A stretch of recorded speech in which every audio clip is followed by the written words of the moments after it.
Hey Nappers, it's me, Wild Neptune. So, we evolved yesterday, a lot of cards to go over today. Let's get started right now with this first card for Warrior Standardized Pack. 1 mana, add 5 random taunt minions to your hand. At the end of your turn, discard them. So like the other packs here, works just like all the other ones. Warriors, they don't need more minions, they don't need more taunt minions. Taunt Warrior isn't a thing, really, in any format. Will not see any play in Standard or Wild, 1 out of 5. Parch Capper, 2 mana, lose up to 5 armor, your next mech costs that much less. So this mana cheat that you do have to spend a small cost for in your armor, and also the 2 mana and this card, so effectively 3 mana cheat in total. Now, keep in mind that I believe the way this works is when you use this card, you lose the armor right away, and then that is your mana cheat. So you can play this say on turn 2 or 3, and then on turn 4, drop your bot face, which is the dream scenario. However, that does require you to actually have the 5 armor when you play this, which is not always easy to do. Usually either means that you're playing against a very slow deck and you had time to use your Needle Rock, armor up a couple times, something like that, or you have a combo in your hand with this plus, say, coin plus shield block, or you have this plus safety goggles, and then also the bot face too. And from my experience, having 3 cards in your hand that early into the game is not always going to be a viable thing that you can always do. So you're probably going to use a different mech instead a lot of the times, which is still good, right? Mech Warrior is a kind of a deck, right, that's been floating around here and there. I see it occasionally on ladder. But yeah, mana cheat, like I said, anytime it's in the game, always a card that you have to look out for. This is a good card, 4 out of 5. And speaking of cards you want to cheat out, Safety Expert, 10 mana, 8/8, Rush, Death Rattle. Shuffle 3 bombs into your opponent's deck. So back in Boom's day, when bombs were introduced, by the way, a bomb is when you draw this, deal 5 damage to your hero, draw another card.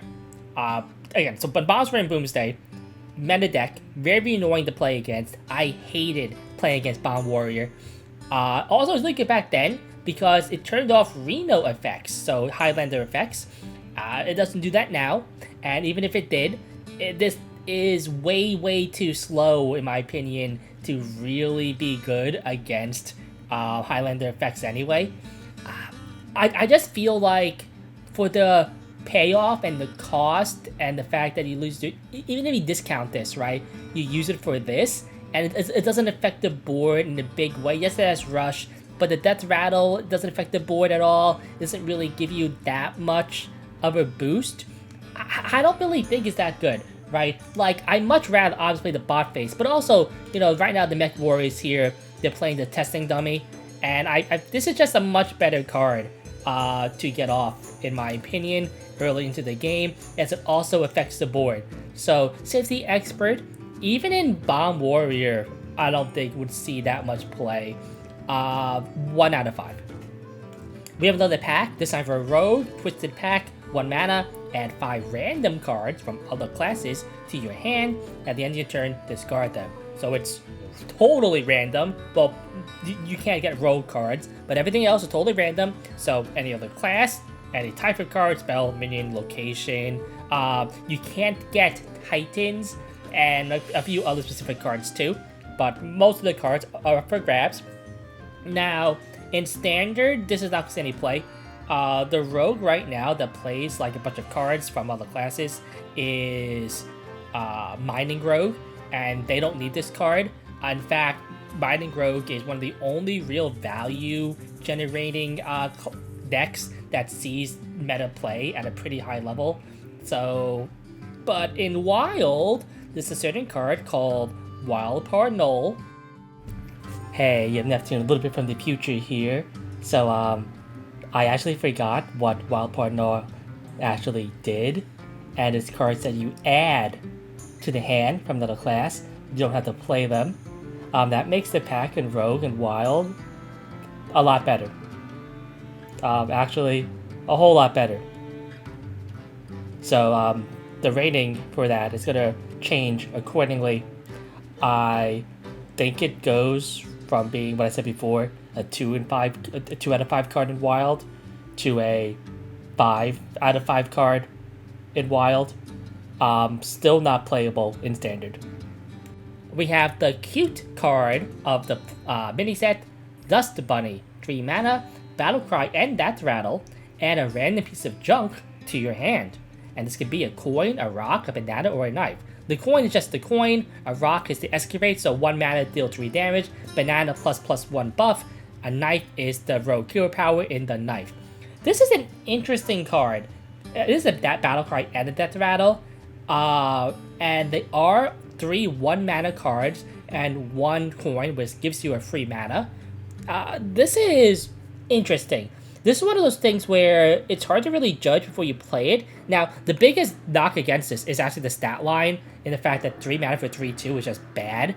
I feel like if it's a 3/3, this would be just a significantly better card, as it means that a lot of commonly played 1-drops right now would not just trade into this upwards.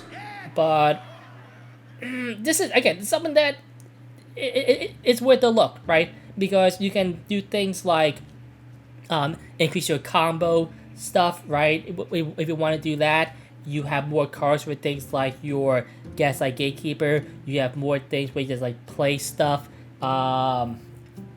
get more efficiency. Like even the knife is okay because you can trigger your Death Rattles for 1 mana a little bit faster that way too, if you get that. Now, the other big thing too, though, is that it is also random piece of junk. So sometimes you'll just get 2 bananas, and you'll be probably not really happy about that. Or sometimes maybe you get 2 coins, and you're a rogue, that's insane in that class, right? So I feel like the variance in this card and the stat line makes it like not quite good enough to play.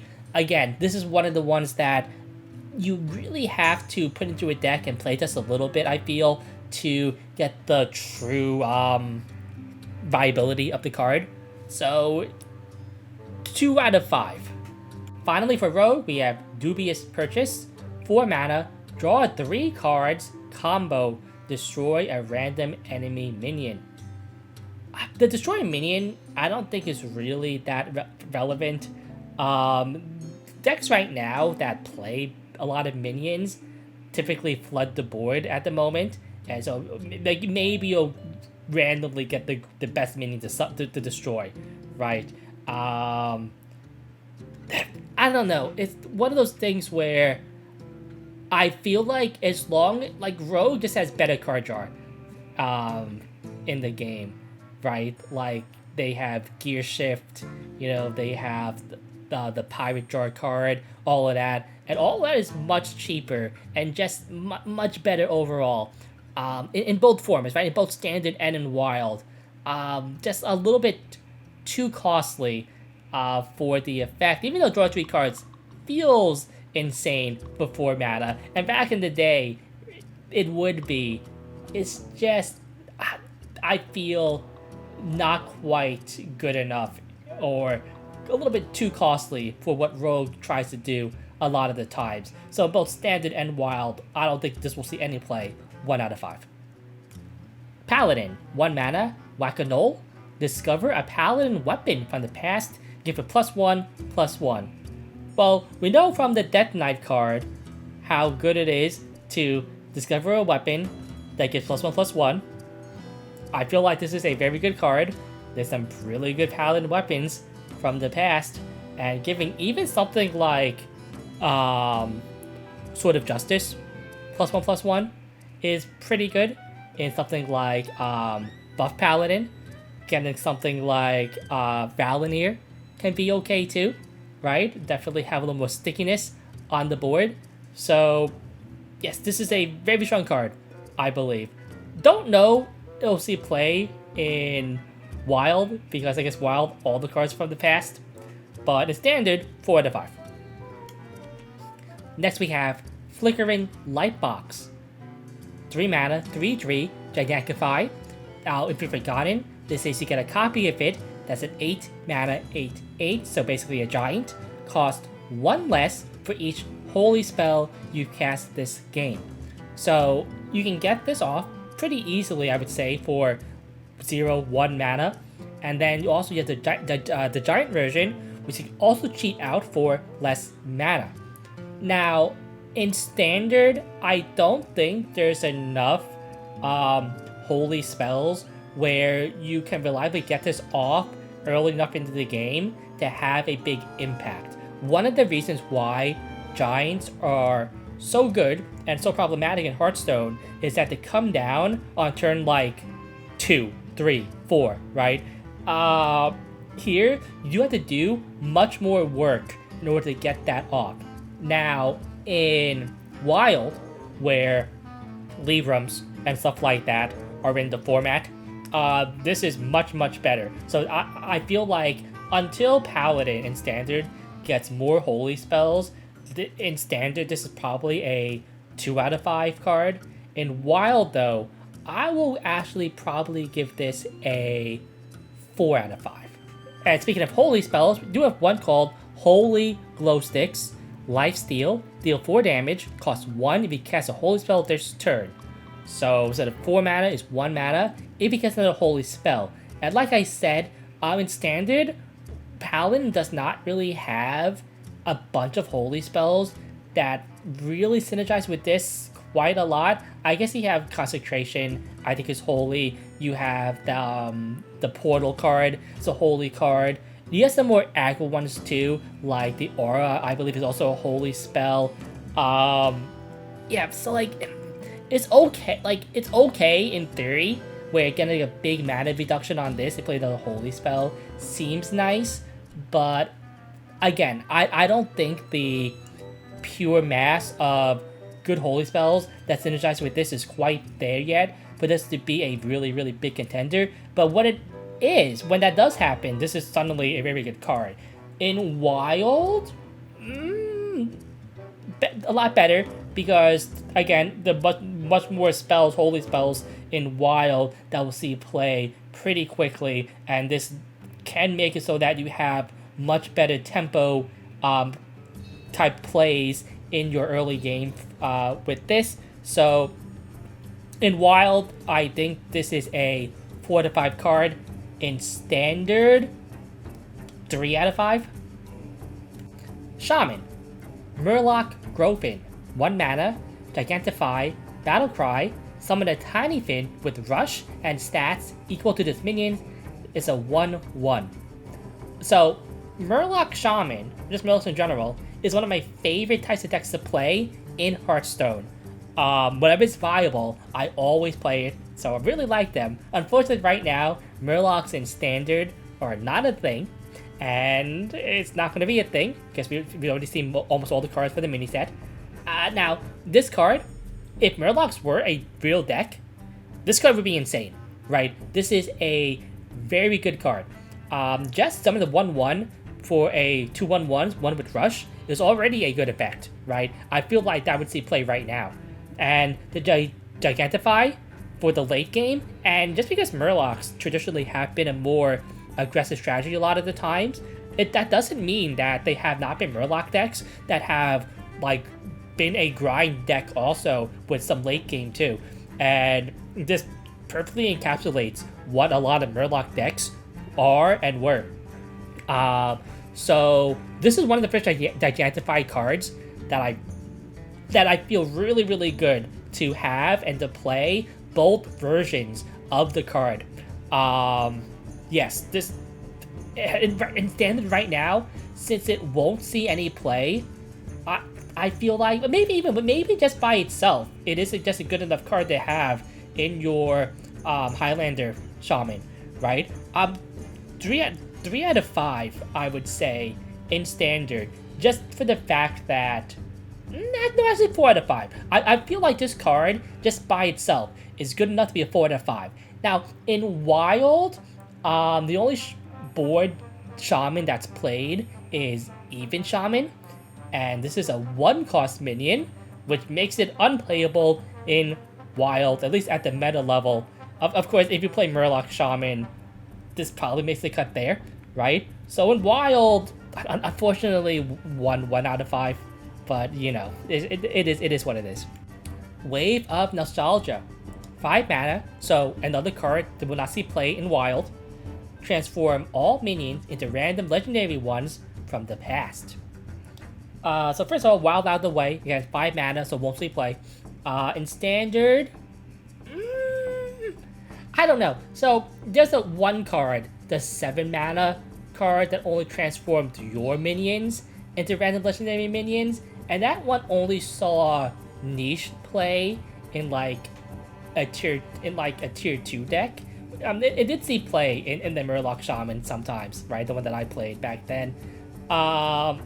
This one is all minions, but it's cheaper. I don't know. It's one of those things where effects like this always seem spectacular, like when you read them, and they end up not really being that good. You do have to have board presence to get this done. I guess you could do things like you have your Staff of the 9 Frogs, you have your totems and stuff like that. I feel like this might be a little bit too slow overall right now, at least with the way that Shaman plays at the moment, as they're not quite as board floody overall. I guess maybe you can do things like play your Shutter Block, maybe get a minion with a battle cry that copies itself a few times, right? Then play this afterwards. I don't know. 2 out of 5. In Standard, unplayable in Wild. You've heard about the 4 mana 7/7. I raise you the 5 mana 10/10 Rocket Hopper Rush Overload 4. This is one of the cards I feel like you just look at the stat line and you're like, holy crap, that's insane. 5 mana 10/10. Like what are they thinking getting away with this card like this? I don't think this card is that good. So first of all, let's talk about Wild. In Wild, this card is unplayable. You're not doing enough for your 5 mana. Yes, you kill a minion, right, and then you lose the next turn. There are ways to unlock your mana crystals, do like kind of janky things with your overload, stuff like that. That's not consistent enough to do overall, I would say. In Standard, also in Wild, it's just 5 mana, right? And we really talked about, you have to be an even cost card in Shaman to see play in Wild. In Standard, maybe this makes Reno lists. Not really sure. In Wild, this is 1 out of 5. In Standard, 2 out of 5. Shivering Reject. 4 mana, 3/3. After your hero attacks, summon another Shivering Reject. So it is a demon, and that does mean that the pool for Window Shopper is worse with this card. Kind of. This is interesting, because it's when your hero attacks, right? And since you can attack for only 1 mana, for 5 mana potentially, you get 2 3/3s, which isn't great, right? But this can definitely snowball pretty fast, actually. I feel like that's a little bit too slow. Now, let's say you do pick this from your Window Shopper, right?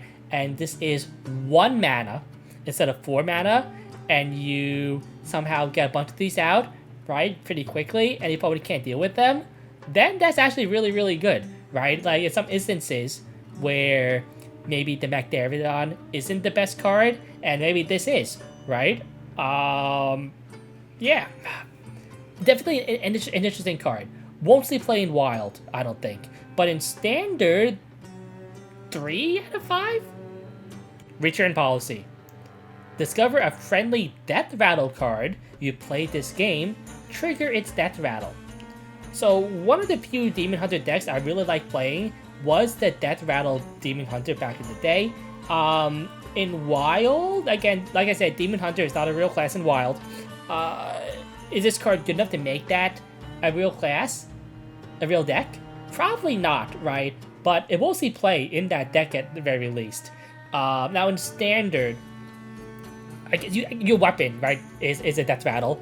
You still have to play it, right? So I suppose it does let you, after you play the weapon, And keep in mind, the death rattle itself does not actually have to trigger, right? So you can, let's say you get frozen, right? And you can play this to trick the weapon, regardless whether or not the death rattle actually went off in the first place. After that, I guess you could do things like play the death rattle of, what do you call, like the boar, whatever it's called, the lifesteal one. I guess you could do like your Posic or whatever to get the bots out of the opponent's hand right away. Something like that. I don't know. It's just like very, very janky overall. There is like value generation here where you can like rediscover cards that you've already played and play them. So it does give Demon Hunter a little bit of a grind game. Really though, like a game, I don't think they really need. Like, Demon Hunter hasn't been pushed in that direction in Standard for a little bit now, as the current Demon Hunter deck is much more aggressive than I think this card really wants to do. But maybe in a set or two, this card will see much more play, as it is at the moment 2 out of 5 in Standard. In Wild, we'll see play in that Death Rattle deck, but not sold on that deck being good enough to really compete at the top level. 1 mana, 1/3, Sock Puppet Slither Spear. This minion's attack is improved by your heroes. First of all, I like to mention that, you know, the theme of Whizbang has been nostalgic cards from the past, like retrains of cards that we all played before. This card that is based on is still in Standard. Okay, that just shows like how like recently Demon Hunter has been out. But anyway, this card's insane. This is the first card, I'll tell you right now, 5 stars, right? This is the first 5-star card, 5 out of 5 card that we're gonna have in this whole review series. In Standard, this will see play in every Demon Hunter deck going forward, right? At least for the time being. In Wild, Demon Hunter is not a real class. So, you know, and this card, even though it's very, very good, it's not good enough to make Demon Hunter a class in Wild. But yeah, in Standard. So, yeah, improved by your heroes means when you gain attack, this gains attack. It's like an aura effect. So, when you do things like you use that 2 damage, gain 3 attack, that battle cry gain attack, when you play your Stealthman, gives you +2 attack, right? When you play your weapon, stuff like that, you know what happens? This gains attack. This makes this a very, very dangerous 1-drop, and one that can snowball damage really, really, really quickly. This is a very scary card. Probably the one that is most likely to be nerfed, actually. I would not be surprised if this became a 1-2 eventually, right? But again, this is totally nuts. 5 out of 5. And finally, we have the Replicanator Innator. Phineas and Ferb reference here. Miniaturize and Gigantify. After you play a minion with the same attack as this, summon a copy of it. Okay. Well then, so the 5/5/5, you probably won't copy anything for this one. I think you just kind of play it, and it's the 1/1s and the 8/8s, which are going to be much more interesting. So obviously the 1/1s, you copy like any 1-attack minion, including other minis. Now that being said, a lot of miniaturized minions are Battlecry minions, so that doesn't really do anything. But for other minions, right, that maybe have 1 attack, you know, that's a little bit more interesting there. Now, bear in mind that you still have to play this card and then the other card too to actually start getting the effects. So this, even though it is like 1 mana for the mini, this doesn't get online until very late into the game. And then the Gigantify version is the 8/8. So you do still have to get to your 8 mana to play the giant in the first place, and then you can spam out maybe your other giants, like your Clockwork Giants, your Molten Giants, right? Your whatever other giants there are running around, your Sea Giants. And like I said with the giants, the strength of Giants is getting them out earlier into the game, like turn 2 to 5.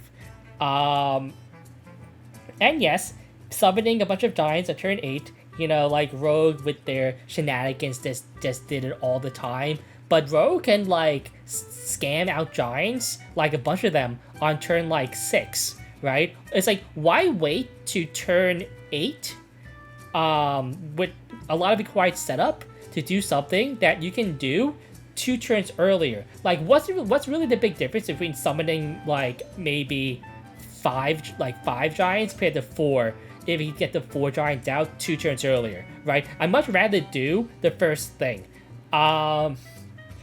This card is interesting. Has a lot of potential.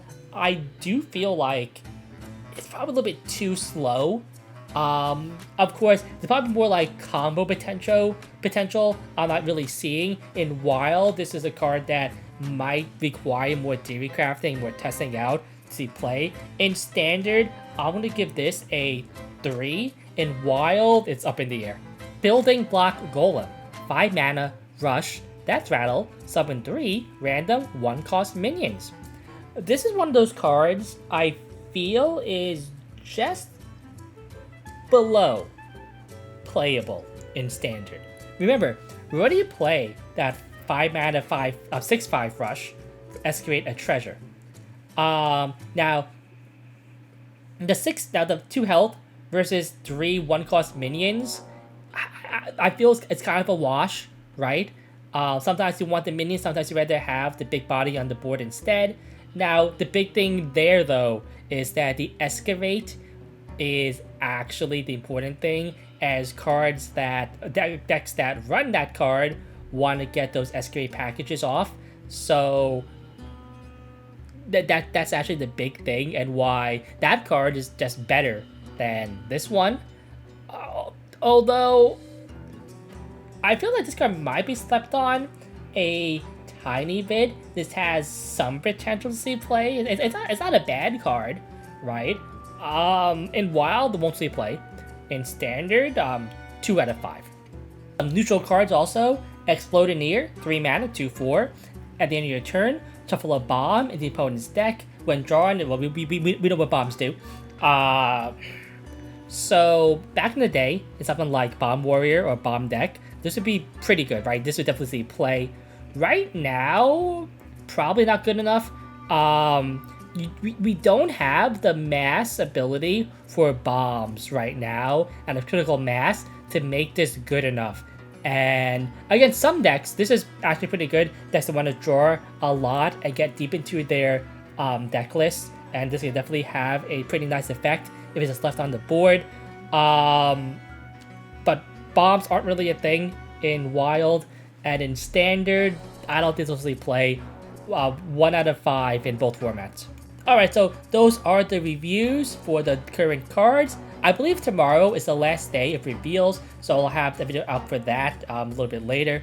Anyway, hope you enjoyed this. If you liked this video and found it helpful, please like, comment, subscribe, all the good stuff. As always, I'm Wild Neptune. It's been a good one. Nep out.